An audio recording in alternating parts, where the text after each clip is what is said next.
ॐ शुक्लाम्बरधरं विष्णुं शशिवर्णं चतुर्भुजं प्रसन्नवदनं ध्यायेत् सर्वविघ्नोपशान्तये।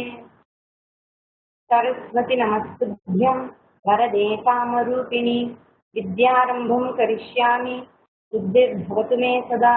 गुरुर्ब्रह्मा गुरुर्विष्णुः गुरुर्देवो महेश्वरः गुरुसाक्षात् परब्रह्म तस्मै श्रीगुरवे नमः।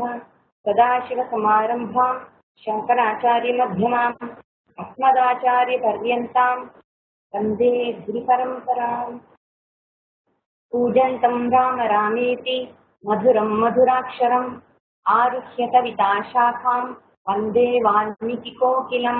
वाल्मीकिमुनिसिंहस्य कवितावनचारिणः श्रुवन् रामकथानादं को न याति पराङ्गतिम्।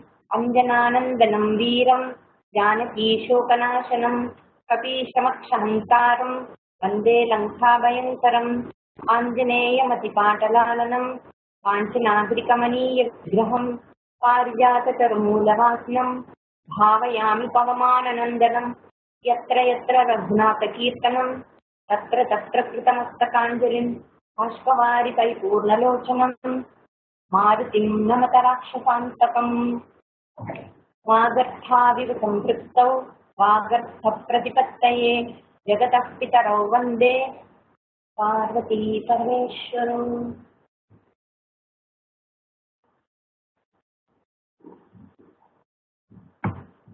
விஸ்வாமித்திரர் ராமலட்சுமணரை தசரதனுடைய பேலஸ்ல அழிச்சுன்னு போறார்.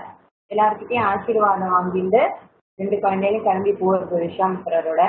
ஜனகர் தசரதர் ஆசீர்வாதம் பண்ணி அனுப்புறார், அழுதுண்டே அனுப்புறார் பாவம். இந்த 2 குழந்தைகளும் விஸ்வாமித்திரோட நடந்து காட்டுக்கு போறது. வழிநடுத்து விஸ்வாமித்திரர் நல்ல கதையெல்லாம் சொல்றார். எல்லா கதையும் கேட்டுட்டு போறதுனால 2 பேருக்கும் ஒரு கலைப்பே தெரியாம ஒரு என்ஜாயபிளா இருக்கும் அவளுக்கு காட்டு வழியா நடந்து போறது விஸ்வாமித்திரரோட. நல்ல காரியத்துக்காக 2 பேரும் போறா இல்லையா, ராமனும் லட்சுமணரும் ஒரு நல்ல காரியத்துக்காக யாகத்தை காப்பாற்றுறதுக்காகவும் அசுரர்களை அழிக்கிறதுக்காகவும் போறா. இந்த நல்ல காரியத்துக்காக போற இந்த 2 பேரையும் நேச்சர் இயற்கையும் அவளுக்கு அனுகூலமா இருக்கணும், அவளுக்கு நம்மளால என்ன பண்ண முடியுமோ அதை பண்ணணும் அப்படின்னு நினைச்சு அந்த தடாகத்துல இருக்கிற தண்ணி எல்லாம் ஸ்வீட்டான தண்ணியா இருந்தான். அவெல்லாம் குடிக்கிறதுக்கு நாட்டுக்கு தண்ணி வேணுமே, காட்டு வழியா போறா, பாட்டில் எல்லாம் தூக்குல எல்லாம் தண்ணி எடுத்துன்னு போக முடியாது. அங்கங்க தடாகத்துல நதியில குளத்துல இருக்கிற ஜலத்தை தான் குடிக்க முடியும். அந்த தடாகத்துல இருக்கிற தண்ணீர் எல்லாம் என்ன பண்ணிட்டான், அந்த தடாகம் எல்லாத்தையும் ஸ்வீட்டான தண்ணியா கொடுத்துதான். குடிக்கட்டும், அவளுக்கு நல்லா இருக்கணும், ரிஃப்ரெஷிங்கா இருக்கணும் அப்படிங்கிறதுக்காக. காத்து நல்ல சிலு சிலு சிலுன்னு நல்ல வாசனையோட இருக்கிற காத்தாக வீசுது. இந்த வாசனையோட வர்ற காத்து சாதாரணமாவே காத்து பெண்கள் மென்மையா வீசும்போது ரொம்ப ரிஃப்ரெஷிங்கா இருக்கும், கலப்பெல்லாம் போயிடும். அதுலயும் வாசனையோட வந்ததுன்னா நல்ல மனசுக்கும் இதமா இருக்கும், உடம்பு ரொம்ப ரிஃப்ரெஷ் ஆன மாதிரி இருக்கும். அதனால வாசனை திரவியங்கள் அந்த காலத்துல சந்தனம் அப்புறம் இந்த மஸ்கெல்லாம் இருக்கே இதெல்லாம் விற்கிறதுக்கு காரணம் வாசனை திரவியங்கள். நமக்கு ஒரு சாந்தத்துக்கு ஒவ்வொரு வாசனைக்கும் ஒவ்வொரு சாந்தத்தை கொடுக்குற ஒரு அனுபவத்தை கொடுக்குற ஒரு சக்தி இருக்கு. இந்த மாதிரி காத்து மென்மையா வீசும் பொழுது நல்ல நறுமணமான காத்தாக வீசுதான் காத்து. பட்சிகளும் அழகா பாடிட்டு இருந்தாங்க. கல்யாணியான கத்தின்னு இருக்காம பட்சிகள் அழகா ரொம்ப காதுக்கு இனிமையா இருக்கிற மாதிரி பாடிட்டு இருந்தது. மேகங்கள்லாம் தன்னுடைய பங்குக்கு அவனுக்கு வெயில்ல அவன் வாடிடக்கூடாது, அவனுக்கு களைப்பு வந்துடக்கூடாதுன்னு மேகங்கள் ஜஸ்ட் இனஃப் ஷேட். ரொம்ப மேகம் கருகருன்னு வந்துச்சுன்னா அப்புறம் அவங்க இருட்டி போயிடும் இல்லையா, அதனால மேகங்களும் நிழல் தரக்கூடிய மேகங்களாக அவளுக்கு களைப்பு தெரியாம இருக்கிறதுக்காக அவளுக்கு கொடை மாதிரி வேண்டியிருந்தது. வழியில போகும்போது நிறைய ஆசிரமங்கள்லாம் இருந்தது. எல்லா ஆசிரமத்தையும் தாண்டி வேண்டியிருக்காங்க 3 பேரும். 3 பேரும் எப்படி போறா நம்மளே பார்த்தோம். விஸ்வாமித்திரர் முதல்ல போற, ராமர் பின்னாடி போறார், அவருக்கு பின்னாடி லக்ஷ்மணர். இப்படியாக 3 பேர். அதே லைன்லயே போயிட்டு இருந்தாளாங்கிறது அவ்வளவு ஸ்ட்ரிக்டா சொல்ல முடியாது, சேர்ந்துட்டு போயிருக்கலாம். ஆசிரமம் வழியா அவ போகும்போது அங்க நிறைய முனிவர்கள்லாம் தங்கிட்டு இருக்காங்க. அப்ப ஆசிரமம்னா எப்படி இருக்கும், நிறைய மரங்கள் இருக்கும், அழகான நீர்நிலைகள் இருக்கும், தாமரை குளங்கள்லாம் இருக்கும். உள்ள பட்சிகள்லாம் கூடிட்டு இருக்கும். ரொம்ப அந்த இடத்துக்கு போனாலே ரொம்ப ஆனந்தமான ஒரு இடமாக இருக்கும் அந்த ஆசிரமங்கள். ஏன்னா அங்க ஹோம யாகங்கள்லாம் நல்லா நடந்துட்டு இருக்கிற இடம். தெய்வீகமா இருக்கும். இந்த ஆசிரமத்துல இருக்கிற பெரிய பெரிய மரங்கள் அங்க இருக்கிற முனிவர்களுக்கு நல்ல நிழல கொடுத்து மனசுக்கு ஒரு சாந்தத்தை, மரத்துக்கு வந்து சாந்தம் கொடுக்கக்கூடிய ஒரு சக்தி இருக்கு. மரத்தடியில நல்லா அடர்ந்த மரம் இருக்குன்னா அந்த மரத்தடியில உட்கார்ந்து தபசு பண்ணாலோ ஒரு ஜபம் பண்ணினாலோ இதை சும்மா வாய் முடிந்து உட்கார்ந்து இருந்தாலும் ரொம்ப ஆனந்தமா இருக்கும். உட்கார்ந்து பார்த்தவளுக்கு டெஃபினட்டா அதோட ஆனந்தம் தெரியும். மரங்களுக்கு சாந்தம் கொடுக்கக்கூடிய ஒரு சக்தி இருக்கு. அந்த மரங்கள்லாம் ஓங்கி வளர்ந்த மரங்கள், காட்டுல இருக்கிற அந்த மரங்கள்லாம் முனிவர்களுக்கு நல்ல ஒரு அமைதியை கொடுக்குது. அதே மாதிரி இந்த தாமரையுடன் கூடிய தடாகங்களும் அவர்களுக்கு ஒரு நல்ல சந்தோஷத்தையும் அமைதியும் கொடுக்குது. இந்த மாதிரி இந்த ஆசிரமத்தை தாண்டி ராமரும் லக்ஷ்மணரும் நடந்து போகும்பொழுது அவெல்லாம் ராம லக்ஷ்மணரை பார்க்கிறான். மனசுக்கு ரொம்ப சந்தோஷமா இருக்கு. இந்த தடாகமும் இந்த மரங்களும் கொடுக்கக்கூடிய முடியாத அந்த அமைதியும் அந்த சாந்தமும் அந்த சந்தோஷமும் இவாளால கிடைச்சிது. அதே சந்தோஷத்துக்கு இருக்கும். ஆனா இவா இதுதான் உண்மையான சந்தோஷம் அப்படிங்கிற மாதிரி கண்பட்டாம இவாளெல்லாம் பாக்குறா. ரொம்ப சந்தோஷமா இருக்கு அவளுக்கு. அவங்க பார்த்தாலே என்னமோ மனசுக்கு ஒரு நிம்மதி. அந்த ரெண்டு குழந்தைங்களையும் பார்க்கும்போது டெஃபினட்டா இருக்கும். அவதார புருஷர்களா இருக்காரு. இவாளெல்லாம் ரட்சிக்கிறதுக்காக அவதாரமே ஆயிருக்கு. ராட்சசர்கள்லாம் அழிச்சு இவாளெல்லாம் காப்பாற்றணும், நல்ல சத்கர்மாலாம் நல்லா நடக்கணும், தர்மம் கழிக்கணுங்கிறதுக்காக தான் ராமாவதாரமே இருக்கு. ராமர் அதனால்தான் பிறந்தார். இப்படி ஒவ்வொரு ஆசிரமா போகும்போது மன்மதனுடைய ஆசிரம். யார் இந்த மன்மதன்? நமக்கு தெரியாத மன்மதன். மன்மதன் அவருடைய ஆசிரம வழியா போறாங்க. இந்த முன்ன ஒரு காலத்துல சிவபெருமான் இங்க தபஸ் பண்ற. சிவபெருமான் ஏன் தபஸ் பண்ணணும் அப்படின்னு யோசிக்கலாம். தபஸ்னா தன் ஸ்வரூபத்திலேயே ஆழ்ந்திருக்கிறது தான் தபஸ். விஷ்ணு வைகுண்டத்துல கண்ணை மூடிட்டு ஜம்முன்னு படுத்துட்டு, சிவபெருமான் அவர் பாட்டு பத்மாசனத்துல உட்கார்ந்து கண்ணை மூடிட்டு ஜம்முன்னு இருக்காரு. நம்ம சுவாமி எல்லாம் பார்த்தோம்னா கண்ணை முடிந்து உட்கார்ந்துருக்காருன்னா அவ யாரு நினைச்சு தபஸ் பண்ணணும்? அவ யாரையும் நினைச்சு தபஸ் பண்ண வேண்டாம். எதுக்காகவும் அவங்களுக்கு தபஸ் பண்ண வேண்டிய அவசியமும் இல்லை. ரூபத்துல இருக்கிறதே தபஸ் மட்டும். அது எதுக்காக அந்த மாதிரி பகவானை காட்டுறாங்கன்னா அவருக்கு எதை பத்தினே சிந்தனை இல்லை. ஐ டோன்ட் கேர் அந்த மாதிரி சிந்தனை இல்லை. அவருக்கு எதை பத்தியும் ஒரு ஆங்ஸைட்டி இல்லை. அவர் சிருஷ்டி பண்ணினபடி எல்லாம் நடந்துட்டு இருக்கும் அப்படிங்கிற நம்பிக்கை. அவர் எல்லாம் ப்ரோக்ராம் பண்ணி வச்சுட்டு இப்படி பண்ணா இருக்குது, இப்படி ஆனா இருக்காது, அனுபவிச்சுக்கோ அப்படிங்கிற மாதிரி அவர் எல்லாத்தையும் கொடுத்துட்டார். அந்த உரிமையெல்லாம் நமக்கு கொடுத்துட்டார். கஷ்டப்படுற உரிமையும் நமக்கு கொடுத்துருக்கார். நல்லதை அனுபவிக்கிற உரிமையும் நமக்கு கொடுத்துட்டார். நீ பண்றதை நீ பார்த்துக்கோ அப்படின்னு. அந்த யோக நித்ரான்னு சொல்லிடுவாங்க. பகவானுக்கு வந்து ராகத்வேஷம் இல்லை, பாரபட்சம் இல்லை, தன்னுடைய சிருஷ்டி மேல ஒரு பெரிய அட்டாச்மெண்ட் இல்லை, லாங்கிங் இல்லை. இப்போ நான் கிரியேட் பண்ண இந்த வேர்ல்டு இப்படி ஆயிடுச்சே அப்படின்னு அழ வேண்டிய அவசியம் எல்லாம் பகவானுக்கு இல்லை. எது ஆனாலும் அது அவருடைய ஆజ్ఞைப்படிதான், அவருடைய நியதிப்படிதான் நடக்கிறது. அதனால இங்க சிவபெருமான் தபஸ் பண்ணிட்டு இருக்கிற ஒரு நாள் மன்மதன் வந்து தபஸை கலைக்கிறார். அவர் என்ன பண்ணுவார்? முருகப்பெருமான் பிறக்க வேண்டியிருந்தது. இவர் பாட்டு கண்ணை மூடிட்டு உட்கார்ந்துருக்கார். எப்படி முருகன் பிறக்கிறது? அதனால இவர் வந்து தபஸ் பண்றத மன்மதன் வந்து தபஸ மற்ற தேவர்கள்லாம் போய் கலைன்னு சொன்னதால போய் கலைச்சிட்டு இருப்பாங்க. இவர் நெத்தி கண்ணை திறந்து பஸ்மமாக்கிட்டார் மன்மதனை. ரத்தி தேவி வந்து அழுது பாவம் பதவி சரின்னு அவரை அப்புறமா பிச்சு கொடுக்குறாரு. ஓ, இந்த மன்மதன் இருந்த ஆசிரமம். அதை தாண்டி போறாங்க. இந்த மன்மதனுடைய ஆசிரமத்தை தாண்டி போகும்போது மன்மதன் ரொம்ப அழகான உருவத்தையுடையவர். ராமர் மன்மதனை போன்ற அழகான உருவத்தை உடையவர். மன்மதன் மாதிரியே இருந்துதான். மன்மதன் ஆசிரமத்தை ராமர் தாண்டி போகும்போது மன்மதனே அதை அங்க வந்து போன மாதிரி அவ்வளவு அழகான ராமர். பிசிக்கல் அப்பியரன்ஸ்ல மட்டும்தான் அவர் மன்மதன் போல இருந்த, காரியத்தான் அல்ல.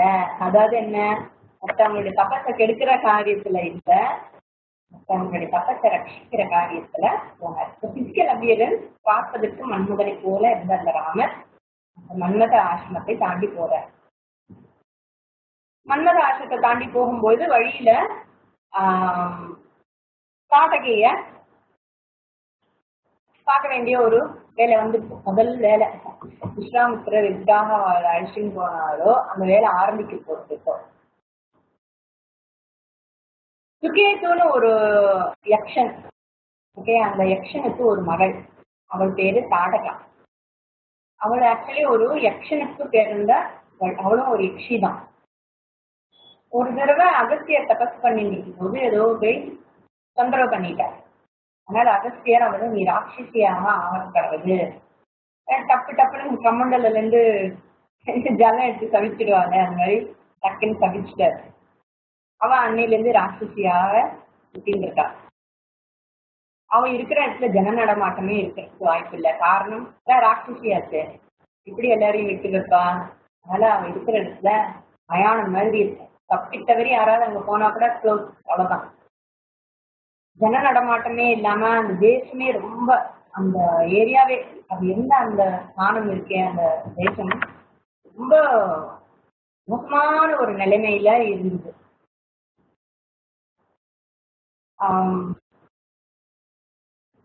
இந்த சுகேது வந்து முதல்ல ஒரு ப்ரே பண்ற, நல்ல தவம் பண்ணி பிரம்மத்திட்ட எனக்கு ஒரு மகள் பிறக்கணும், அந்த மகளுக்கு 1000 யானை பலம் இருக்கணும்னு வேற ப்ரே பண்ணி அந்த மாதிரி பிறந்து குழந்தை தாட்டகா. 1000 யானை பலம். அவ யக்ஷியாக இருக்கும்போது 1000 யானை பலனோட இருந்தாலாவது ஏதோ நல்லவளா இருந்திருப்பா. ஒரு ராட்சசி வேற ஆயிடுச்சு, 1000 யானை பலத்தை வந்து வேஸ்ட் பண்ண முடியாது. அந்த குணமும் சேர்ந்து, குணத்துக்கேற்ற ஒரு உருவமும் சேர்ந்து பலமும் சேர்ந்துச்சுன்னா ஏற்கனவே துர்கினி, அதுலேயும் இப்படி அப்படின்னா எப்படி இருக்கும்னு கற்பனை பண்ணி பாருங்க. அவளுடைய கணவன் பேரு சுந்தர். இந்த சுந்தர் அண்ட் தாட்டகையை பத்தி ஒரு கதையே இருக்கு. இப்போ படிச்சு ஞாபகம் இருக்கு எனக்கு, இப்ப ஞாபகம் இல்லை. அவன் வந்து தாட்டகையை கல்யாணம் பண்ணிக்கிறான். அவர்களுக்கு பிறந்த மகன் தான் இந்த மாரீச்சன். இந்த மானாக வருவான் இல்லையா, மாரி, அந்த மாரி. இப்படிப்பட்ட இந்த இடத்தை தாண்டி, தாட்டகை இருக்கிற இடத்தை தாண்டி ராமரும் லக்ஷ்மணரும் விஸ்வாமித்திரரும் தாண்டி போறாங்க. விஸ்வாமித்திரர் டெஃபினட்டா சொல்லியிருப்பார், இது அதெல்லாம் இங்க வரல, ஆனா விஸ்வாமித்திரர் சொல்லியிருக்காரு இந்த மாதிரி தாட்டகைன்னு ஒருத்தி இருக்கா, அதனாலதான் இந்த இடம்லாம் இப்படி இருக்கு அப்படிங்கிறதுலாம் எடுத்து சொல்றாரு. இப்ப ராமருக்கு தெரியுதோ ஒரு தாட்டகை இங்க இருக்கா, அவர் ஒரு ராட்சசி அப்படிங்கிறது தெரிஞ்சு இல்ல கையில ஏந்தி நானை கூட்டி அம்பு எடுத்து ரெடியா இருக்க, இல்ல வந்தா அவ்வளவுதான் பினிஷ் பண்ணிடணும் அப்படின்னு ரெடியா இருக்க. தாட்டகையும் வரா. என்னடா அது எப்பவுமே யாரும் வராது இந்த இடத்துல, இந்த மாதிரி யாரும் 3 பேர் வந்திருக்காளே அப்படின்னு சொல்லிட்டு அவ வந்து பாக்குறா. பார்த்த முதல்ல அவ கண்ணில் பட்டது ராமர் தான். அவளுடைய உருவம் எப்படி இருக்குங்கிறது கிருஷ்ணபக்ஷத்து இரவு. கிருஷ்ணபக்ஷ இரவுன்னா என்ன, அமாவாசை. அமாவாசை மாதிரி இருந்தா அப்படின்னு சொல்லி இருக்க கூடாதோ, கிருஷ்ணபக்ஷத்து நைட்டு அமாவாசை இருட்டு எப்படி இருக்கும், கரு கருன்னு அது மாதிரி இருந்தாலாம். அவ காதல தோடு போட்டு இருக்கா. என்ன மாதிரி தோடு, எலும்பு இது கபாலம், கல்ல வந்து 2 காதலையும் அழகா மாட்டின்னு இருக்கா. எப்படி மாட்டின்டான்னு தெரியல, கோத்த எல்லாம் போட்டு இருப்பா நினைக்கிறேன். அவள் வந்து அவளை பார்த்து ஒரு பெரிய மேக கூட்டமும், அவ காதல இருக்கிற அந்த வெள்ளை மண்டவோடு வந்து கொக்கு கூட்டம் மாதிரியும் இருக்குதான். அவ்வளவு பெருசா அவ உருவம் இருந்ததுன்னு சொல்றாரு இங்க காளிதாசர். அப்படியாக இருந்த இந்த நாட்டகை ராமனை நோக்கி வேகமா வரா. வரும்போதே வழியில இருக்கிற மரங்கள்லாம் துவம்சமாயிடுச்சு. பெரிய உருவம், நல்ல பலம், டெஃபினட்டா அதெல்லாம் புல்லு மாதிரி நசுங்கி இருக்கும். அவன் வந்த வேகத்துல நிறைய ஆடுறது. அவன் உடம்புல வந்து அந்த பிணங்கள், அவதான் எல்லாரையும் அடிச்சு கொண்டுடுவாரு. அந்த அடிச்சு கொண்டப்புறம் அவளை என்னென்ன ட்ரெஸ் எல்லாம் போட்டுட்டு இருக்காளோ, வஸ்திரங்கள்லாம் இருக்கும், அந்த வஸ்திரங்கள்லாம் தன் மேல போட்டுட்டு இருக்கா. அவளுடைய குரல், அவள் சத்தம் போட்டுட்டு வரா. பயங்கரமா கேவலமா இருக்கு கேட்கறதுக்கு. எப்படி மயானத்துல ஒரு காத்தடிச்சா அருவருப்பா இருக்கும், மயானத்துல காத்தடிச்சா எப்படி இருக்கும், கமகமான இருக்கிறதுக்கு வாய்ப்பே இல்லை. அது மயானத்துல இருந்து வர்ற காத்து நாட் வெரி நைஸ், அருவருக்கத்தக்க ஒரு ஸ்மெல்லோட இருக்கும், ரொம்ப அருவருப்பா இருக்கும். அந்த மாதிரி அவ வர்ற விதம் வந்து ரொம்ப அருவருப்பான ஒரு அப்பியரன்ஸ் அருவருப்புங்கிறத விட அவ வந்த விதம், அவ அந்த இடத்துல பண்ணி வச்சிருக்கிற அந்த சந்திர கோலம் எல்லாம் இருக்கே, அதெல்லாம் ரொம்ப அருவருப்பா இருந்தது. இந்த மாதிரி தாடகை ராமரை எடுத்துட்டு வரா. ராமர் அவளை பார்த்த உடனே என்ன பண்ற, உருவத்தை முதல்ல ஒரு வளர்க்கிறாரு. இடுப்புல உத்தியானம் வேற கட்டி வச்சிருக்கான். அழகான உருவத்துல உத்தியானம் வேற. உத்தியானம் என்ன உத்தியானங்கிறது, எல்லாரும் குடலையும் திருங்கி இதுக்கு அந்த நல்லா ஒட்டியானமா சுத்தின்னு இருக்கான். அவன் அந்த மாதிரி வேகமா வரும்போது கைய சுத்திண்டு வரான், கைய அப்படியே தூக்கிண்டு வரான். கைய தூக்கிண்டு ராமர் அடிக்கிறதுக்கு வரா. ஒரேடி அவள் வந்து ரொம்ப அல்பமா நினைச்சா, 2 பூச்சி 2 வந்திருக்கு அப்படின்னு நினைச்சு அவன் அடிக்க வரான். அது பார்த்தோன்னே ராமர் வந்து அப்கோர்ஸ் இது வந்து இன்னும் கொஞ்சம் டீட்டெயில்ஸ் இருக்கும். அவர் எப்படி முதல்ல தயங்குறார், அப்புறம் சண்டை போடுறார், அதெல்லாம் அப்புறம் பார்க்கலாம். இங்க வந்து காளிதாசர் அந்த டீட்டெயில்ஸ் எல்லாம் கொடுக்கல. இவர் கொல்லத்தக்கவள் தான் அப்படின்னு கன்வின்ஸ் ஆகிற அந்த ஸ்டேஜுக்கு வந்துட்டார் காளிதாசர், அந்த எண்டுக்கு வந்துட்டார்.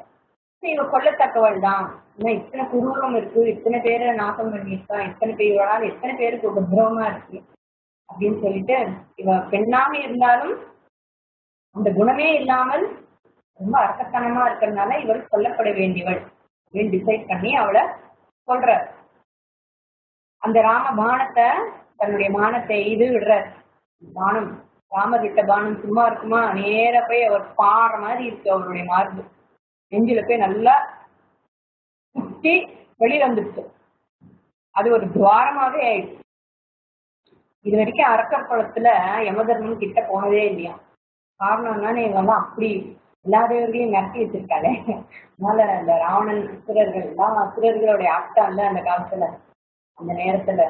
அதனால யமதர்மன் கூட அரக்கர்கள் கிட்ட போக முடியாது. அப்பனா என்ன, எல்லாம் ஜாலியா வாழ்ந்துட்டு இருந்திருக்கான்னு அர்த்தம். வாழ்ந்துட்டு இருந்த யமதர்மனுக்கு அந்த காட்டுக்குள்ள போற மனுஷா கிட்டதான் யமதர்மனுக்கு வேலை. காட்டுல இருக்கிற அரக்கர்கள் கிட்ட ஒன்னும் காட்டா கழிக்கல. அந்த மாதிரி இருந்த அந்த காலம் மாதிரி இப்ப அந்த துவாரம் இருக்கே, அவருடைய மார்பு வழியா அந்த அம்பு போய் ஒரு துவாரம் இருக்கே, அந்த துவாரம் வந்து இட்ஸ் பேசேஜ் ஃபார் யமா. எதுக்கு அந்த பேசேஜ், நாட் லிட்ரலி பேசேஜ் இல்ல, இட் இஸ் பேசேஜ். இனிமே அரக்கர்களை அழிக்கிறதுக்கு எனக்கு அனுஜ்ஞை கிடைச்சிருக்கு, இனிமே நான் பயப்படாமல் நானும் என் வேலையை காட்டலாம் அப்படின்னு யமதர்மராஜன் நினைச்ச மாதிரி இருந்தான். அந்த அம்பு அவன் உடலை தொலைச்சுண்டு போனது. இனியே ஏற்பட போடுற அத்தனை மரணங்களுக்கும் அசுர மரணங்களுக்கும் யமன்தான், யமனுக்கு வழிகாட்டுற மாதிரி ராமர் அப்படி ஒரு காரியத்தை செய்தார். அவருடைய மார்பு பிளந்து தாட்டகை கீழே விழுந்தா. எப்படி இருந்திருக்கும் யோசிச்சு பாருங்க. கீழே விழுந்தா அப்படியே மரா அதிர்றது, ஆடையே நடுங்கி போயிட்டு பூகம்பம் வந்த மாதிரி ஆடுறது. இந்த 3 உலகத்தையும் வெற்றி கொண்ட தன்னை யாரும் வெல்ல முடியாது அப்படின்னு ராவணன் வந்து அங்க மார்த்தட்டின்னு உட்காந்துருக்கான் கையில. நான் எல்லாரையும் ஜெயிச்சிட்டேன், என்ன ஜெயிக்கிறதுக்கு இந்த உலகத்துல இனிமே எவனாலும் பிறந்துதான் வரணும், பிறக்கிறதுக்கும் வாய்ப்பு இல்லை. ஏன்னா அப்படி ஒரு வரம் வாங்கி வச்சிருக்காரு இல்லையா. அல்ப மனிதர்கள் என்ன கொல்ல முடியாதுங்கிறதுனால பயமே இல்லை, ரிஸ்கே இல்லை. அவருக்கு இது அடி. அப்போது அவருக்கு இன்னும் தெரியல. ஆனா ராமர் பண்ணின காரியம் ராவணனே அழிக்க போறதுக்காக நமக்கு அது ஒரு அஷூரன்ஸ். ஆஹா, ராமர் தாட்டகை சென்றார், இன்னும் ஒரு வீரன், டெஃபினட்டா அழிஞ்சான் ராவணன் அப்படின்னு எல்லாருக்கும் மனசுல ஒரு உற்சாகத்தையும் ஒரு நம்பிக்கையும் ஒரு புதிய ரிலீஃபையும் ஏற்படுத்துற மாதிரி ஒரு காரியம் தாட்டகையை சொன்னது. ஒரு மன்மதை போல அழகான இந்த ராமர் ராமபாணத்தால அவளை யமலோகத்துக்கு அனுப்பிடுற காட்டகைய. கீழே விழுந்தால மார்பு கலந்து கீழே விழுந்தா டெஃபினட்டா ரத்தம் வரும். அது அவ்வளோ பெரிய உருவத்துல இருந்து ரத்தம் வந்தா எப்படி வரும்? ஐயா, அந்த ரத்தம் எப்படி வந்ததுன்னா நாத்தம் உள்ள ரத்தம். ஆனா அது சந்தனத்தை பூசுற மாதிரி எல்லா இடத்துலயும் ரெட் ஆச்சான். இந்த நாத்தமுள்ள ரத்தத்தையும் வாசனையான சொந்தத்தையும் எதுக்காக நீங்க கம்பேர் பண்றாருன்னா, கம்பேரிசன் வந்து ஸ்மெல்லுக்கு இல்ல, கம்பேரிசன் வந்து அது எல்லா இடத்துலயும் பரவுறது. அப்படியே யாருதான் உடம்பு பூரா அப்படியே சந்தனத்தை பூசின மாதிரி அந்த ரத்தம் பூசிட்டு போறது.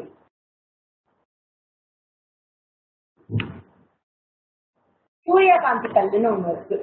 இந்த சூரியகாந்தி கல்லுக்கு வந்து எரிக்கக்கூடிய சக்தி இருக்கு. அது நெருப்பு இல்லை, ஆனா அது எரிக்கக்கூடிய சக்தி அதுக்கு இருக்கு. அந்த சக்தி அதுக்கு எங்க இருந்து வந்ததுன்னா சூரியன் கிட்ட இருந்து அந்த சக்தி அதுக்கு கிடைச்சது. அந்த சக்தி அதுக்கு இருக்கிறதுனால அது ஈஸியா அந்த விறகு மரம் செடி கொடி எது இருந்தாலும் எல்லாத்தையும் எரிக்கக்கூடிய சக்தி அதுக்கு சூரியன் கிட்ட இருந்து கிடைச்சது. அது மாதிரி ராமலக்ஷ்மணர்கள் இருக்காளே, ராமர்னு சொன்னாலே லக்ஷ்மணர் இன்க்ளூடட் தான். லக்ஷ்மணன் பேரை சொல்லாட்டாலும் லக்ஷ்மணன் சேர்த்துக்க வேண்டியதுதான். ராமர் விஸ்வாமித்திரர் ராமருக்கு மந்திரோபதேசம் பண்றார். அஸ்திர சஸ்திரங்களை பத்தின மந்திரங்களை எல்லாம் எடுத்து சொல்றார். அசுரர்கள் எல்லாம் கொள்றது அவ்வளவு சாதாரணமான விஷயம் இல்லையா? அதனால அப்படியே ஸ்பெஷல் பவர்ஸ் வேணும், ஸ்பெஷல் மந்திர சக்தி வேணும், ஸ்பெஷலான வெப்பன்ஸ் எல்லாம் வேணும். அதுக்கான மந்திரங்கள் எல்லாம் உபதேசம் பண்றாரு.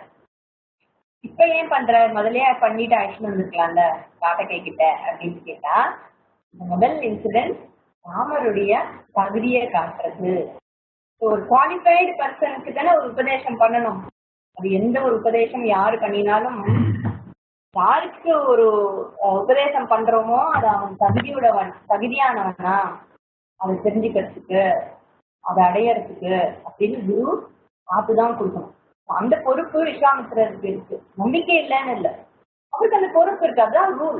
நீ ஆரோடைய பிள்ளையா இருந்தா என்ன, நீ வந்து ப்ரூவ் பண்ணி நான் உனக்கு உபதேசம் பண்றேன் அப்படிங்கிறதான் ஜென்ரல் ரூல். ஓகே, இது ராஜா வீட்லையன் அவதார பிரச்சனை இதுக்கு நம்ம சொல்லலாம் அப்படின்னு அவரு ரிலாக்ஸ் பண்ணல விஸ்வாமித்திரர்.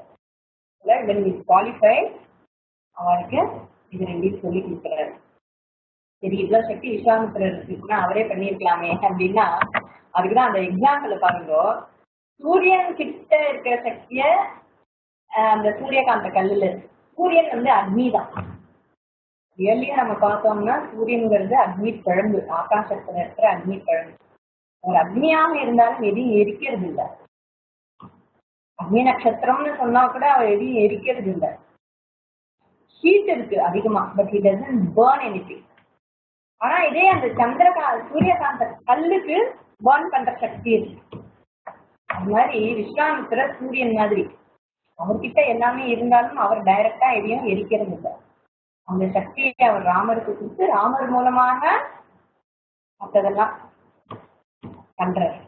அதான் இந்த காளிதாசர் கொடுத்திருக்கிற அந்த இது அழகான விஷயம்.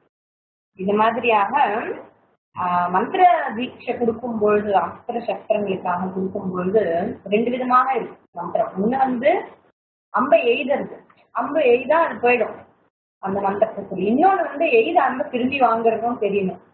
அதனால தானே அந்த பிரம்மாஸ்திரம் போட்டப்புறம் இவனுக்கு பேர் மறந்துட்டு அம்பை எய்தப்புறம் அந்த அம்பை அஸ்வத்தாமனுக்கு அதை திரும்பி வாங்க தெரியல. அம்பை எய்தோம்னா திரும்பி வாங்க தெரியணும். முக்கியமான சில அஸ்திரங்கள்னா சில மந்திரங்கள்னா ரொம்ப கேர்ஃபுல்லா இருக்கும், ரொம்ப பவர்ஃபுல்லான மந்திரங்கள்ட்ட. அதெல்லாம் சொல்லி கொடுக்குறாரு. To release and also to bring them back. காட்டக்கே கொண்டாச்சு. அடுத்து மறுபடியும் பயணம் ஆரம்பிக்கிறது. நடந்து போயிட்டு இருக்கா. போற வழியில வாமனாசிரமம் வருது. வாமனர் பருவம். ராமர் வாமனாசிரத்துக்கு வர்றார். ராமருடைய முந்தின அவதாரம், பகவானுடைய முந்தின அவதாரம் வாமனாவதாரம். அதுக்கப்புறம் ராம அவதாரமா வந்திருக்க. விஸ்வாமித்திரர் அவரை அங்க அழிச்சுன்னு போறார். இதுதான் இந்த ஆசிரமம்னு அவர் சொல்லல. அதனால ராமருக்கு அந்த வாமனாசிரத்துக்கு போனோடனே ரொம்ப கூட்டலம் இருக்கு மனசுல, ரொம்ப சந்தோஷமா இருக்கு.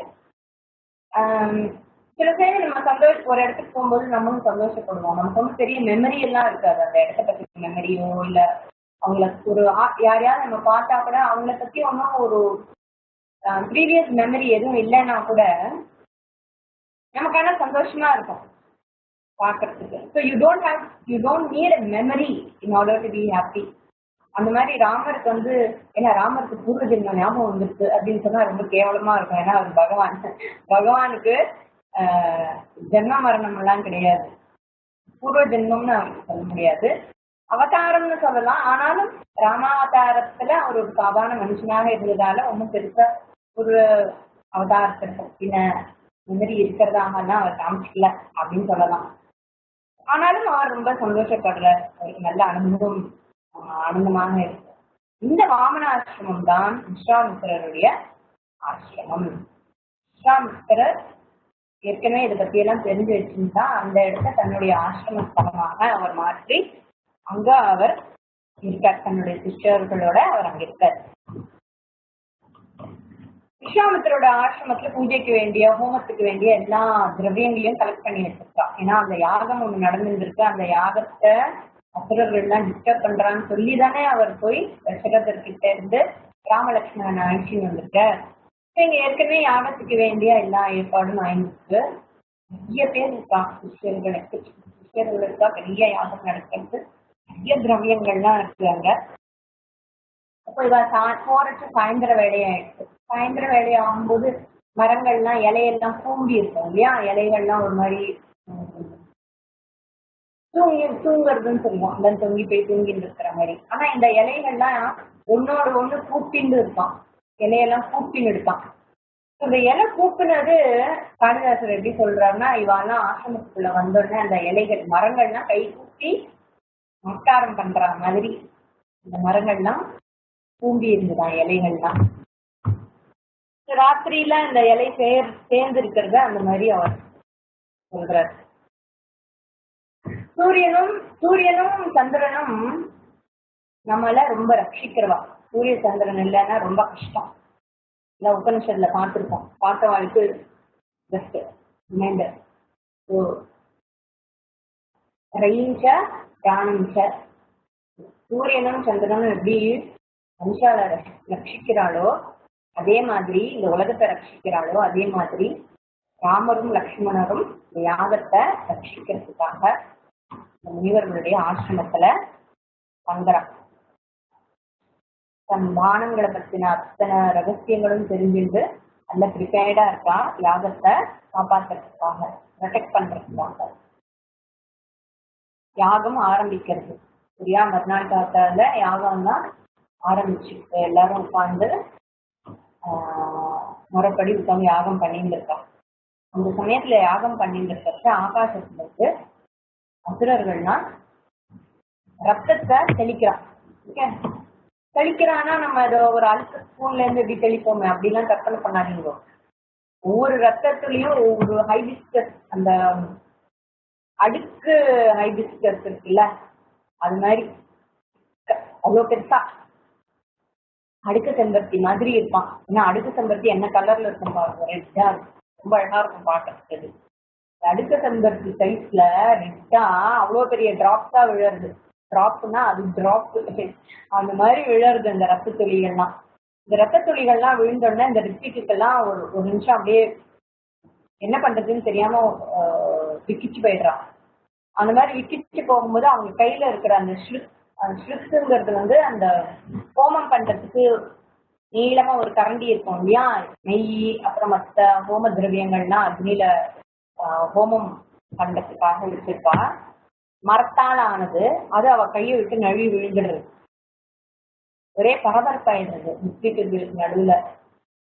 யாரும் என்ன பண்றதுன்னு தெரியாம பதறி போறா. ஏன்னா மாம்சம் ரத்தம் எல்லாம் விழுந்தா யாகம் பலன் கிடைக்காது. அது தெரிஞ்சுதான் இவெல்லாம் விளையாடிட்டு இருக்கான். அசுரர்களுக்கு அதான டைம் பாஸ். உபத்திரம் பண்றதே ஒரு டைம் பாஸ்க்கு ஒரு ஜென்மம் பாருங்க. யாரையா உபத்திரம் பண்ணிட்டே இருக்கணும்னு யாராவது நினைச்சானா அசுராலதான் கிடைக்கும். இந்த மாதிரி இவெல்லாம் ரொம்ப உபத்திரம் பண்ணவாச்சுன்னா ஒரே பரபரப்பாயிடுது. ரத்தத்தை எல்லாம் கீழே சிந்தறத ராமர் பாக்குறார். உடனே தன் அம்பை எடுக்கிறார், எல்லாம் வில்லுல பூட்டி ஆகாசத்தை மேல பாக்குறார். பார்த்தா ஆகாசத்துல ஒரு பெரிய சேனையே இருக்கு. அத்தனை பேர் அங்க இருக்கா, அந்த அசுரர்கள்லாம் அங்க இருக்கா. அவளுடைய கொடியெல்லாம், ஆளுக்கு ஒரு கொடி வேற. அந்த கொடியை சுத்தி நிறைய கழுகுகள்லாம் வட்டமிட்டு இருக்கு. சாதாரண கழுகுகள்லாம் வட்டமிட்டு இருந்தா அந்த மாதிரி இடத்துல நல்ல தகனம் இல்லை அப்படின்னு சொல்லுவா. ஸோ அந்த மாதிரி அந்த கழுகுகள்லாம் வட்டமிட்டு இருக்கு. ராமர் யாகத்தை அழிக்க வந்த எல்லாரையும் பாக்குறா. பார்த்துட்டு இதுல யாரு முக்கியமான ஆளுன்னு பாக்குறா. 2 பேர் இருக்கா, மாரீச்சரும் சுபாகுவும். இவாதான் லீடர் அப்படிங்கிறத பாக்குறாரு. மத்த ஆளெல்லாம் இக்னோர் பண்ணிட்டு நேர டைரக்டா இவா 2 பேரையும் இவர் பாக்குறாரு. எப்படி கருடன் பாம்புல தாக்கும் பொழுது விஷமில்லாத சில அல்ப பாம்புங்களெல்லாம் வந்து இக்னோர் பண்ணிடுவார், முக்கியமான குறுக்கிய பாம்பு தானே அட்டாக் பண்ணுவார். அது மாதிரி ராமரும் மற்ற அல்ப அசுரங்களெல்லாம் விட்டுட்டு லீடர்ஸான சுபாகுவையும் மாரீச்சனையும் டார்கெட் பண்றாரு. நல்ல அஸ்திர சஸ்திரங்கள்லாம் தெரிஞ்ச ராமர் 15 வயசு ஆனாலும் ஏற்கனவே ட்ரைனிங் இருக்கு. இங்க வந்துதான் இதெல்லாம் தெரிஞ்சிருந்தாருன்னு இல்லை, ஏற்கனவே நல்ல ட்ரைனிங் இருக்கு. இது இன்னும் கொஞ்சம் எக்ஸ்ட்ரா அனுகூலமாக இருக்கு. வாயு வேகத்துல போகக்கூடிய ஒரு அம்பை எடுத்து வாயு அஸ்திரத்தை எடுத்து விடுறாரு. அந்த அஸ்திரத்தை அவர் விட்டோன்னே அந்த மாரீச்சன், மலை மாதிரி இருக்கிற அந்த மாரீச்சன் சிறகு மாதிரி ஒரு காஞ்ச இலைய தள்ளிட்டு போற மாதிரி அந்த அம்பு வந்து தள்ளிட்டு போயிட்டாங்க. அவ்வளவு சுலபமா அந்த அம்பு அவரை மாரீச்சனை எங்கேயோ கொண்டு போய் போட்டுட்டு. சுபாகு என்ன பண்ணிட்டு இருக்கான்? சுபாகு வந்து நிறைய மாயா சக்தியுடையவன். ஒரு இடத்துல நின்று சண்டை போட்டாதானே யாரையாவது ஏதாவது பண்ண முடியும். இவன் ஒரு இடத்துல நிக்கிறதாவே இல்லை. திடீர்னு டைரக்ஷன் மாட்டின்னு இருக்கான். மேல வரான், கீழே வரான், சின்னதா போறான், பெருசா போறான், வேற வேற ஃபார்ம்ல எல்லாம் வரான். ராமரும் அழுக்காம செலுக்காம ராமலட்சுமணர்கள் சண்டை போட்டு இருக்கா. ராமர் கிட்ட இதெல்லாம் கழிக்குமா? எவ்வளவு நேரம் இதெல்லாம் கழிக்கும்? அதனால சுபாகுவையும் அவர் கொன்னுடுற. மாரீச்சனை காட்டிலும் சுபாகு வந்து ரொம்ப ஆட்டம் போட்டதால அவர் சுபாகுவை கொன்னுடுறார், மாரீச்சனை கொல்லல. இந்த சுபாகுவ ஒரு கத்தி மாதிரி இருக்கிற ஒரு அம்பு, ஷார்ப்பான முனையால் ஆன அன்பால எல்லா பானமும் ஷார்ப்பா தான் இருக்கும். ஆனா இது ஸ்பெஷலா சொல்லணும் இல்லையா, அதனால ஒரு ஸ்பெஷல் பானமா எடுத்து துண்டு துண்டா வெட்டிட்டாரோ சுபாகுவ. துண்டு துண்டா வெட்டி எல்லா பறவைகளுக்கும் சாப்பாடா டிஸ்ட்ரிபியூட் பண்ணிட்டார். அந்த துண்டு துண்டா வெட்டின ஃபிளஷ் எல்லாம் இங்க யாகசாலையில விழுந்தா அப்புறம் அபச்சாரம் ஆயிடும். அதனால இங்க வெரி கேர்ஃபுல். அதெல்லாம் வேற எங்கேயோ போய் ஆசிரமத்துக்கு வெளிப்பக்கமாக போய், அதுக்காக மற்ற ஆசிரமத்திலையும் விழக்கூடாது. அதெல்லாம் பார்த்து கரெக்டா அந்த பேர்ட்ஸ் எல்லாம் அள்ளிட்டு போற மாதிரி பீஸ் பீஸா கட் பண்ணி கொடுத்துறாரு. பழம் நறுக்கி கொடுக்கறது இல்லையா சாப்பிட்ற சௌரியமா, அந்த மாதிரி பட்சிகள்லாம் கஷ்டப்படக்கூடாதுன்னு எல்லாத்தையும் அழகா நறுக்கி கொடுத்துட்டாரு. யாகத்துக்கு நடந்துட்டு இருக்கு. இந்த ரித்விகெல்லாம் இதெல்லாம் பார்த்துட்டு வேற இருக்கா. ஸ்ரத்தையோட பாவம் எல்லாம் பண்ணிட்டு இருக்கா. அதுக்காக வேடிக்கை பார்த்து டிஸ்ட்ராக்ட் ஆகி யாகத்தை ஒழுங்கா பண்ணலன்னு அர்த்தம் இல்லை. யாகம் ஸ்ரத்தையோட பண்றா. நானும் அவளுக்கு வந்து அந்த அழகு பாக்குறா. ராமனும் லக்ஷ்மணரும் சின்ன பசங்க இல்லையா, அந்த அசுரர்கள் எல்லாம் சண்டை போடுறத பார்த்து அவளும் வந்து வீட்டில் இருக்கிறா. அற்புதமா இருக்கேன்னு பாக்குறா. ஆனா ஸ்ரத்தையோட அந்த யாகத்தையும் நல்லபடியா முடிச்சு கொடுக்குறா. விஸ்வாமித்திரர் எதுக்கும் அசையல. அவர் கவனிக்கிறார், அவர் தான் எல்லாத்தையும் கவனிக்கிறார். ஆனா அவர் மௌன விரதத்துல இருக்காரு இல்லையா, அதனால அவர் எதுவுமே பேசல. இவா மீன்வைல் அப்பப்போ இந்த ராமலட்சுமணர்ல புகழ்ந்துட்டு இருக்கா. அப்புறம் ஹோமம் முடியறது, யாகம்லாம் நல்லபடியா முடிஞ்சப்புறம் விஸ்வாமித்தர் அவபிருத ஸ்நானம் பண்றாரு. ஹோமம் யாகங்கள்லாம் முடிஞ்ச ஒரு ஸ்நானம் இருக்கே, ஒரு மங்கள ஸ்நானம். அந்த மங்கள ஸ்நானம் பண்ணின அப்புறம் தன்னோட விரதத்தை முடிச்சுண்டு, மௌன விரதத்தையும் முடிச்சுண்டு, உபவாச விரதம் எல்லாத்தையும் முடிச்சுண்டு ராமலட்சுமணரை ரொம்ப புகழறார், ஆசீர்வாதம் பண்ணி அவளை வந்து அழகா தன்னுடைய கையால மெதுவா ஸ்பர்ஷம் பண்றார். கரஸ்பர்ஷனம், டீ தடவி கொடுக்கறது இல்லையா, அந்த மாதிரி தடவி கொடுக்குறாரு. தடவி கொடுக்கறதுங்கிறது ஒரு வாஞ்சை, ஒரு அன்பு பிரியத்தோட. அப்புறம் 2வது வந்து ஒரு ஆசீர்வாதம் பண்ற மாதிரி. பெரியவங்க வந்து நம்மளை எப்படி தடவி கொடுக்குறான்னா அது வந்து ஒரு ஆசீர்வாதத்துக்கு சமம். அந்த மாதிரியாக விஸ்வாமித்திரர் அது நம்மளை சுத்தமாக்குறது. அவளுடைய கருணையும் அவர்களுடைய நல்ல மனசு, நம்ம நல்லா இருக்கணும் அப்படிங்கிற ஒரு எண்ணத்தோட அவர்கள் நம்ம தொழும்பொழுதோ அப்போ நமக்கு ஏதோ சில பாவங்கள்லாம் நமக்கு தெரிஞ்சு கழியறது, நமக்கு தெரியாத சில பாவங்கள் நமக்கு தெரிஞ்சு கழியறது. ராமருக்கு பாவம் எல்லாம் இல்லை.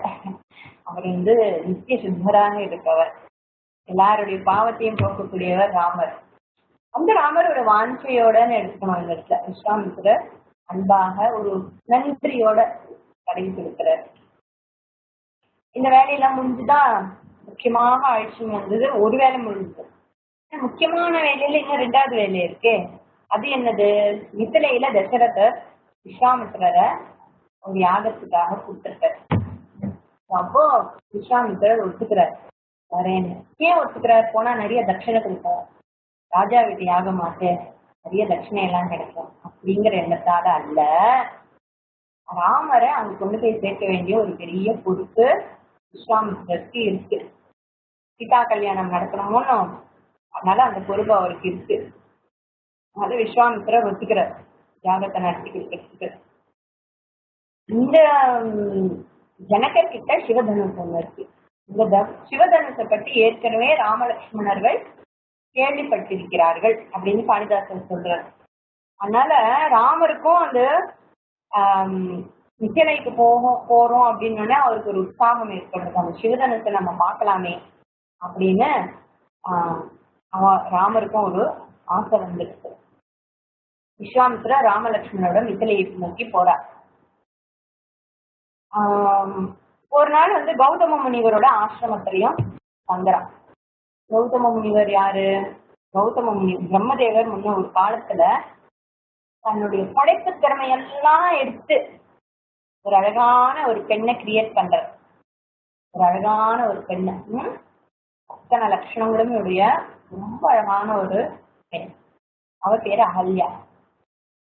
இந்த அகல்யாவை பார்த்தோன்னே இந்திரனுக்கு அவள் தனக்கு தான் சொந்தமாகணும் அப்படின்னு ஒரு எண்ணம். போய் பிரம்ம கிட்ட கேட்கிறார், எனக்கு அந்த பொண்ணை எனக்கு கல்யாணம் பண்ணி வைக்க. பிரம்மதேவர் அவருக்கு கல்யாணம் பண்ணி வைக்கல. அவர் என்ன நினைச்சார்? அகல்யக்கு ஏற்றவன் இவன் இல்லை, அதனால இவர் கௌதம முனிவர் தான் இவளை திருமணம் செய்து நம்ம 2 பேரும், அவருக்கு ஏற்றவள் இவ, இவளுக்கு ஏற்றவள் அவர் அப்படின்னு பிரம்மதேவர் முடிவு பண்ணி, அவர் முடிவு பட்டா யாராவது மாற்ற முடியுமா? சான்ஸே இல்லை. அப்படி முடிவு பண்ணி அவர் அகல்யவை கௌதமருக்கு கல்யாணம் பண்ணி கொடுக்கிறார்.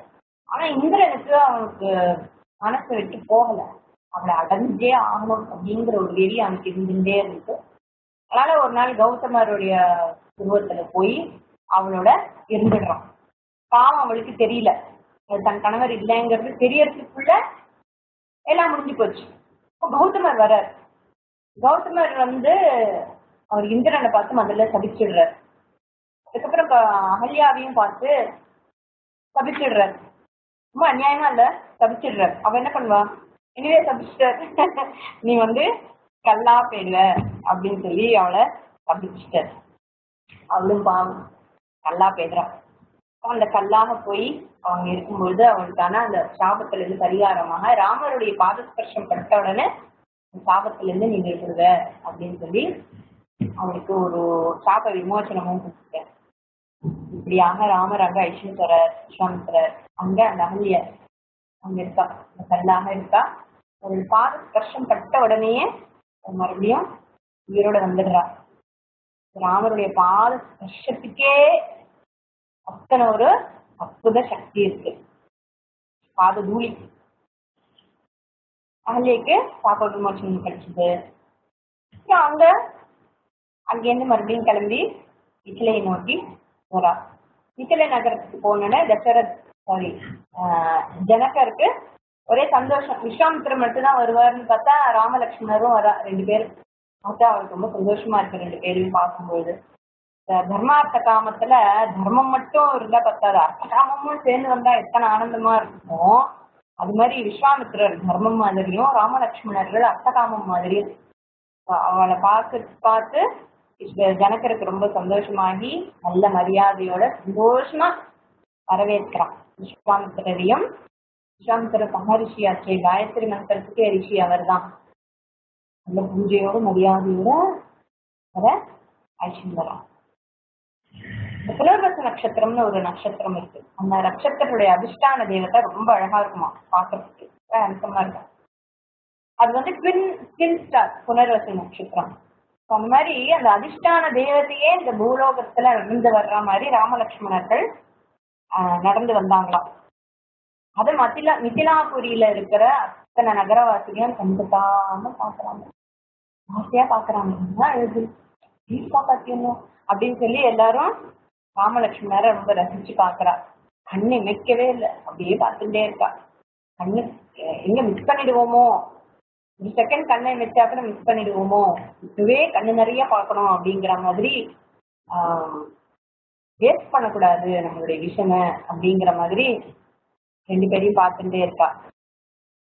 புனர்வசு நட்சத்திரம் வந்து அதோடைய புனர்வசு நட்சத்திரத்துடைய அதிஷ்டான தேவத்தை இறங்கி வந்தா மாதிரி அப்படின்னு சொல்றா. இது சாதாரண ஸ்டார் விழக்கூடாது, ஸ்டார் விழுந்ததுன்னா அது நல்லது இல்லை அப்படின்னு சொல்லுவா. அதனால ஸ்டார் அங்கதான் இருக்கு, ஆனா அதோடைய அதிஷ்டான தேவத்தை மட்டும் இறங்கி வந்தது அப்படிங்கிற மாதிரி காளிதாசன் இங்க கொடுக்கிறார். யாகம் தானே போயிருக்கா. அந்த யாகம் நடக்கிற இடத்துல யாகம் ஆரம்பிக்கிறதுக்கு முன்னாடி ஒரு யூக ஸ்தம்பம் வைப்பான். யாகம் இந்த கல்யாணத்துக்கு எல்லாம் பந்தக்கால் வைக்கிறோம் இல்லையா, இந்த மாதிரி யாகம் பண்ணும்போதும் ஒரு யூக ஸ்தம்பம் அங்க வைக்கிறது. அதை வச்சு ஆரம்பிச்சுதான் யாகம் பண்ணுவா. மாதிரி யாகம் அங்க ஆரம்பிக்கிறது. அந்த யாகம் எல்லாம் ஜனகரால விஸ்வாமித்திரரோட தலைமையில நல்லபடியா முடியறது. விஸ்வாமித்திரம் ஒரு சரியான ஆப்பர்ச்சுனிட்டிக்காக வெயிட் பண்ணிட்டு இருக்கார், ஜனகர்கிட்ட பேசுறதுக்காக. நல்ல ஒரு ஆப்பர்ச்சுனிட்டி வந்தோடனே இந்த மாதிரி ராமலட்சுமணர்கள் அந்த சிவதனுஷை பார்க்கணும்னு ஆசைப்படுறா அப்படின்னு எடுத்து சொல்றாரு. ஜனகர் ராமரை பாக்குறார். அவருடைய சின்ன வயசு, நல்ல பார்க்க அழகா இருக்கார். சாதாரண ராமரை வந்து எல்லாரும் இந்த பட்டாபிஷேக படம் போடும்போது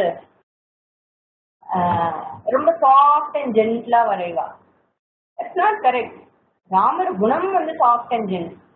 உடம்பு சத்திரியானுடைய உடம்பு. நல்ல 15 வயசு பையனா இருந்தாலும் சத்திரிய தேகம் உடையவர் ராமர். நல்ல குலத்தை சேர்ந்தவர், நல்ல குலம், நல்ல அப்பா அம்மா, நல்ல தேசத்தை சேர்ந்தவர், நல்ல அழகான தோற்றம் இருக்கு, நல்ல பலம் இருக்கு, நல்ல குணம் இருக்கு. இதெல்லாம் பாக்குற இந்த மாதிரி ஒரு மகன் இவர் வந்து சீதைக்கு என்னுடைய மகளுக்கு கணவனாக அமைஞ்சா நல்லா இருக்கும் அப்படிங்கிற எண்ணம் அவருடைய மனசுல வருது. ஆனாலும் அவர் யோசிக்கிறார்களா, நம்ம தான் இப்படி ஒரு கண்டிஷனை வேற போட்டோமே, சிவதனத்தை எடுக்கிறவனுக்கு தான் என் மகளை கொடுப்பேன்னு ஒரு கண்டிஷனை போட்டோமே, இந்த சின்ன பையன் எப்படி அந்த வீட்டுல இருக்க முடியும்? இப்படி ஒரு கண்டிஷனை வேற போட்டோமே, நம்ம போட்ட கண்டிஷனே வந்து இவன் வந்து என் மகனுக்கு கிடைக்காமல் போற மாதிரி ஆயிடுத்தோ, நான் கண்டிஷன் போட்டதே எனக்கே எதிராக வந்துட்டோ அப்படின்னு அவர் மனசுல ஒரு எண்ணம். என்னோட ஆசை நிறைவேறாம போறதுக்கு நானே ஒரு கண்டிஷனை போட்ட மாதிரி இருக்கேன்னு நினைக்கிறார்.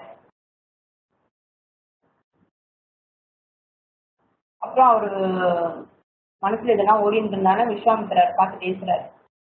விஸ்வாமித்திரர் தான் சொன்னார்ல இந்த சிவதனுஷை காமிங்கன்னு சொல்லி சொல்றாரு இல்லையா, அதனால அவரை பார்த்து சொல்றாரு. ஒருத்தர் வந்து சொல்றாரு, அவருக்கு பதில் ஏதாவது சொல்லணும் இல்லையா, ஏதாவது சொல்லணுமே, ஏதாவது சொல்லுங்க அப்படிம்போமே. அந்த மாதிரி ஜனகர் வந்து விஸ்வாமித்திரர் பார்த்து சொல்றார், பெரிய யானையால கூட செய்யக்கூடாத ஒரு காரியத்தை ஒரு சின்ன குட்டி யானை எப்படி பண்ண முடியும்? ஆரம்பிக்கிறார்.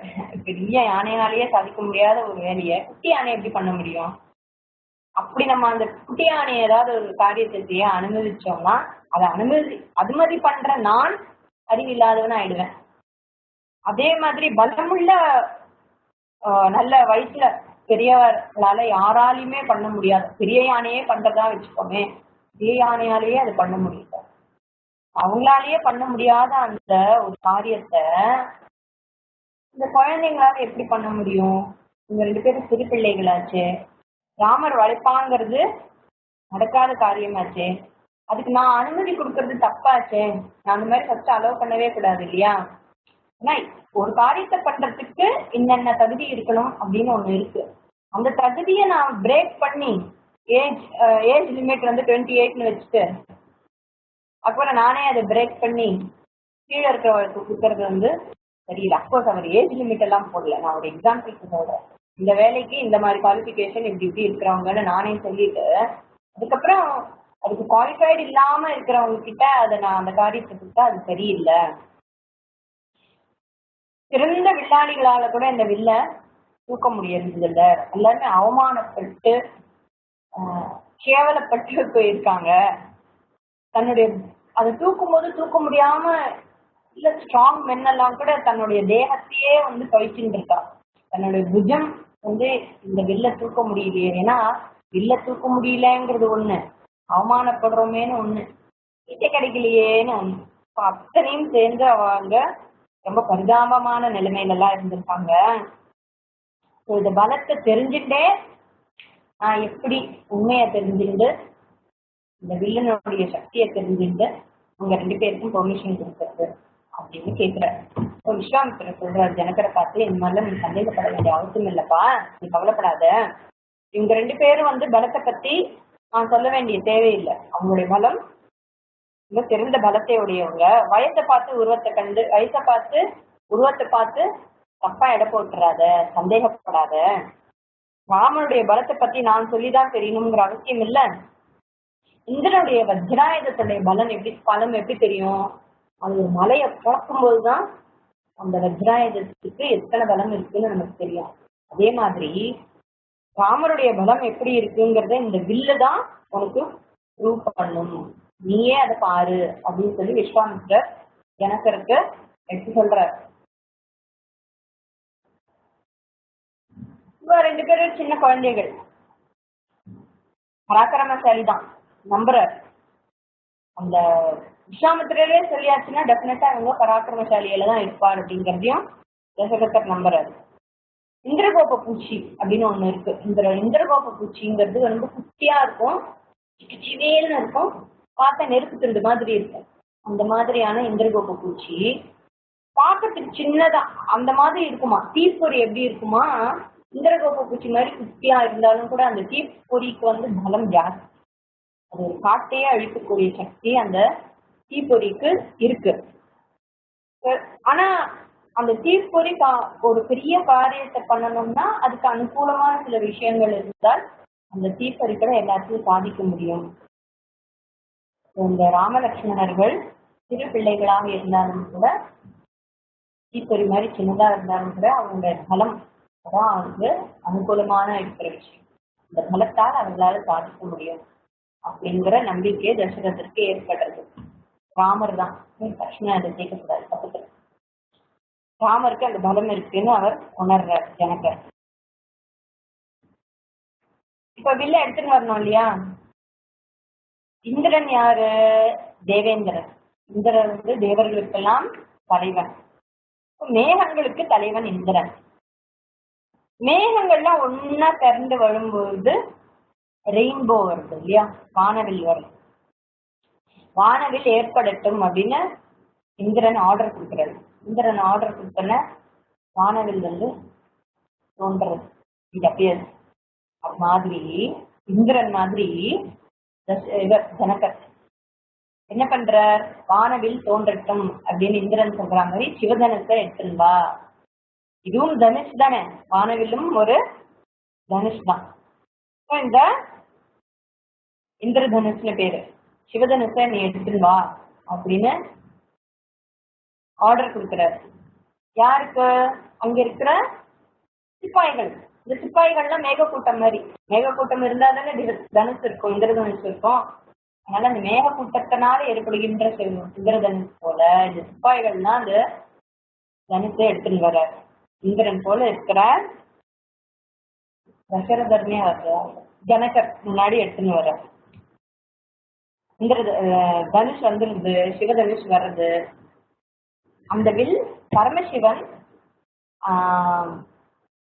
எப்படி இந்த பரம்பரைக்கு வந்தது, ஜனகர் கிட்ட எப்படி இந்த வில் வந்தது, எப்ப ஆரம்பிச்சதுன்னா தக்ஷன் ஒரு யாகம் பண்றார். சிவனுடைய மனைவியான சத்திதேவி. சத்திதேவி வந்து தக்ஷனுடைய மகள்.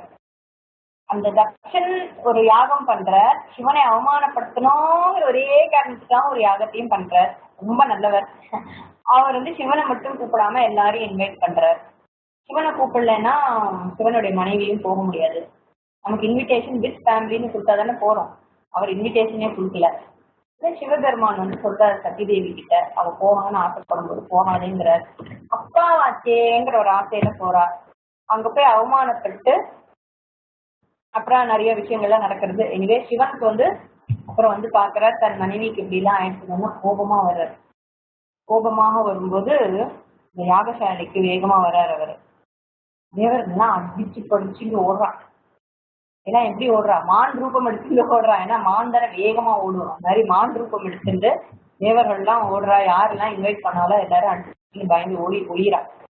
இந்த யாக தேவத்தை இருக்கு இல்லையா, அந்த யாக தேவத்தை, அந்த ஒவ்வொரு யாகத்துக்கும் ஒரு தேவத்தை இருக்கும். அந்த அவர் எந்த யாகம் பண்ணினாரோ அந்த யாகத்தான அந்த தேவத்தையும் மான் ரூபம் எடுத்துட்டு ஓடுறது. ஏன்னா யாகம் இன்னும் முடியல, மான் ரூபம் எடுத்துட்டு அதுவும் ஓடுறது அந்த தேவதையும்.